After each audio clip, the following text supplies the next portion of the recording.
Hey guys, welcome back to the channel. Episod kali ni kita akan bincang pasal salt pula. Apa nak bincang ni? Jom kita tengok.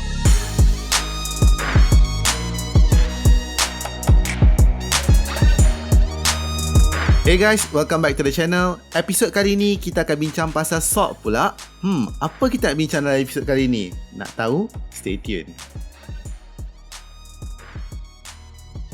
Hai, Assalamualaikum. Welcome back to the channel. As I mentioned earlier, episod kali ni kita akan bincang pasal salt. Kalau dalam episod-episod sebelum ni kita discuss pasal strong acid, strong base, weak acid, weak base. Sekarang ni kita nak tengok hasil pada reaction of acid and base, which is salt. Okay, the aim of this video is very simple. Kita nak explain qualitatively the salt hydrolysis by using hydrolysis equation and classify the salt that form from the reaction between strong acid, strong base, strong acid, weak base and weak acid, strong base. Kita tak tengok weak acid, weak base. Alright. So, what we will learn in this video is very simple. Apa itu salt? Salt ni is actually adalah hasil yang terhasil daripada reaction antara acid dan base. Okay, reaction of acid and base will form salt and water.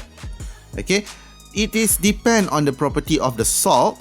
Okay, and kita dapat tengok the type of salt yang form.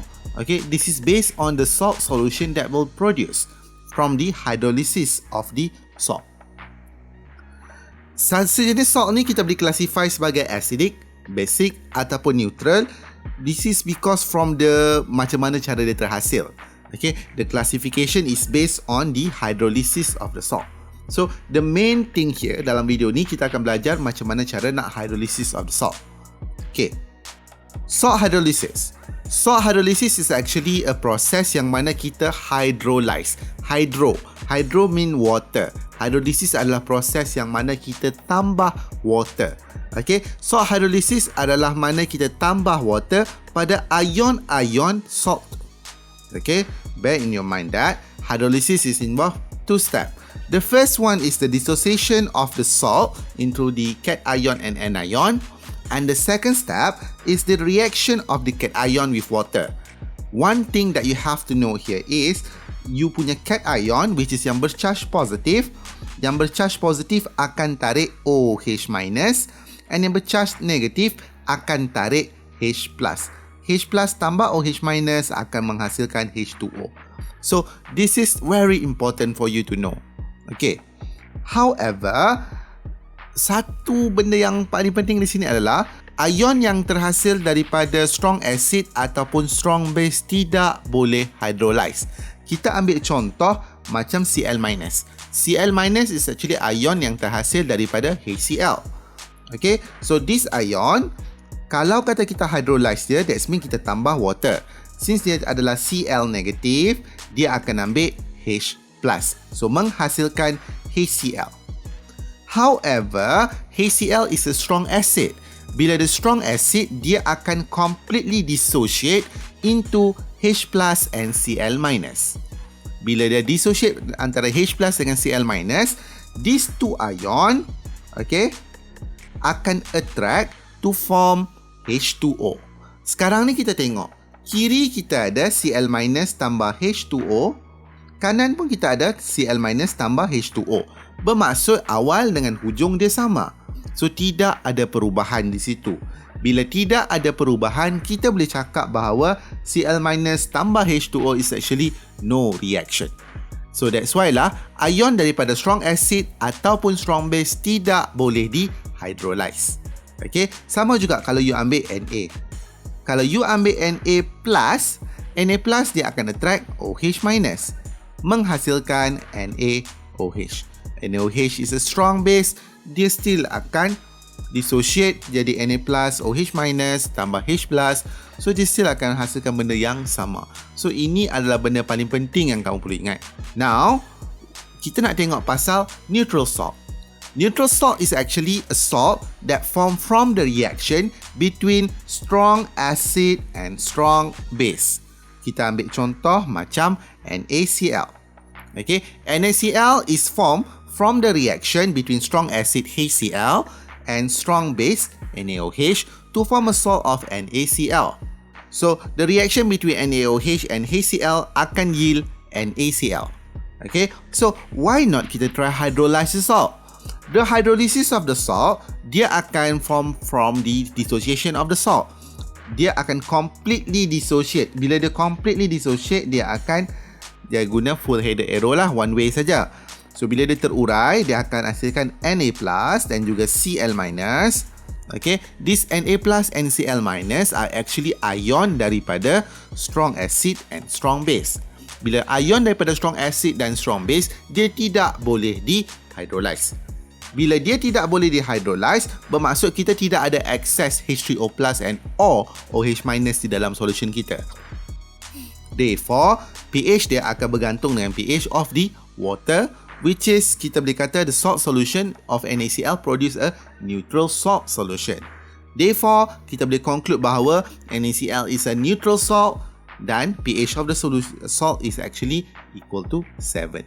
Acidic salt adalah salt yang terhasil daripada reaction between strong acid and weak base. Contoh, kita ada reaction between HCl and NH3. Reaction between HCl, which is our strong acid, and NH3, which is our weak base, akan menghasilkan salt ammonium chloride. Salt ammonium chloride ni is actually a product lah daripada reaction between NH3 and juga HCl. Now, kita cuba hydrolyze our salt. The first thing that we have to do is we have to dissociate our salt. Dissociation of the salt akan menghasilkan NH4+ ion and also Cl- ion. As we know, Cl- is actually ion daripada strong acid. Bila ion daripada strong acid ni, dia tidak boleh dihydrolyze. However, our NH4+, dia boleh behave as an acid, which is dia boleh lepaskan proton. Okay, sebab dia ada extra proton, dia boleh lepaskan proton dia, NH+ tambah H2O. Since hydrolysis, kita akan dapat NH3 tambah H3O+. Okay, so ini dia lepaskan proton dia. Okay, so ini adalah reversible arrow sebab dia adalah partial dissociation. Okay, kenapa reversible? Sebab itu adalah weak base yang terhasil di sini. Okay, so kita memang akan guna reversible lah. Okay, so daripada sini, what we have to know is, okay, our salt, dia menghasilkan H3O+ ion. Okay, bila dia menghasilkan H3O+ ion, this H3O+ ion ni akan ada excess dalam our solution. So, dia akan menyebabkan solution yang terhasil because of the dissociation of the salt is to be acidic. Bila the solution salt produced is acidic, okay, kita boleh conclude bahawa NH4Cl is an acidic salt dengan pH less than 7. Now kita nak tengok pasal basic salt. Basic salt is actually salt that form from the reaction between weak acid and strong base. Contoh macam ni. Kita ada acetic acid, reaction with sodium hydroxide produce sodium acetate and water. Kita tahu bahawa our acetic acid is our weak acid, our NaOH is our strong base, and sodium acetate is our salt. So, it is important for us to know this. Okay, siapa weak acid dia, siapa strong base dia, because it will help us later on. Okay, so right now apa kita akan buat? Kita akan cuba hydrolyze our salt. Remember, for hydrolysis of the salt, kita mesti dissociate dia dulu, menghasilkan CH3CO- and also Na+. And ini Na+ ni daripada NaOH. So dia adalah ion yang daripada strong base. Bila dia ion daripada strong base, it cannot be hydrolyzed.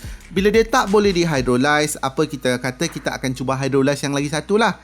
Okay, sebab dia charge negatif, dia akan accept proton. Bila dia accept proton, dia akan menunjukkan karakteristik as a base. Okay, dia accept proton, dia menghasilkan acetic acid dan juga OH-. So right now, in our solution, kita ada excess hydroxide ion. So this hydroxide ion akan menyebabkan solution tu menjadi basic. Bila solution tu menjadi basic, kita boleh kata hydrolysis of sodium acetate produce a basic salt solution. Therefore, we can conclude that sodium acetate is a basic salt with pH greater than 7.